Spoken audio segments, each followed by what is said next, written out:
Ceci est un billet de 100 euros. C'est simple, facile à comprendre. Il nous fait rentrer dans le temps de l'argent, c'est-à-dire un temps qui va séparer deux transactions. La vente, l'achat est garanti par ce billet de 100 euros entre deux individus, deux sociétés. C'est ce qu'on appelle le temps de l'argent. Il devient de plus en plus difficile d'échanger ce genre de billets qui sont le plus souvent quand même maintenant stigmatisés. Et je pense qu'il est bon de revenir en arrière puisque à l'époque de nos grands-parents, même de nos parents, les billets s'échangeaient très facilement et on pouvait tout payer en liquide. C'est-à-dire qu'on peut imaginer, et vous allez comprendre pourquoi ils veulent les supprimer, on peut imaginer que ce billet de 100 euros est changé 100 fois demain en un an. Ma grand-mère aurait payé le teinturier, qui lui aurait payé son fournisseur, qui lui-même aurait payé son vendeur de couleurs, qui lui-même aurait payé, etc., etc., etc. Au bout d'un an, il n'y aurait eu aucune destruction de valeur.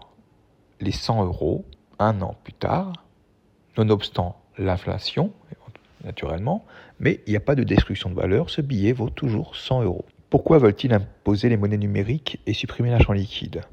Eh bien, figurez-vous que pour toute transaction numérique, la banque prend un pourcentage. Chez le commerçant, pour les visas, il prend en général autour de 1%.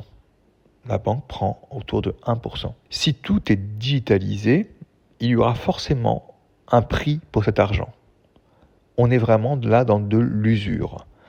Ce qui fait que si l'on fait le même tour de manège avec le billet de 100 euros, si on fait faire le même tour de manège avec une transaction de 100 euros qui serait reportée une centaine de fois dans une année, à chaque fois, la banque va toucher un pourcentage. Si c'est 1%, eh bien, en un an, la banque, le pouvoir financier, aura tranquillement doublé la valeur de cet argent en vous la faisant payer. Vous comprenez aisément que ça les intéresse énormément, mais que pour nous, c'est un véritable vol, un vol qualifié par des banksters, et il faut le faire savoir.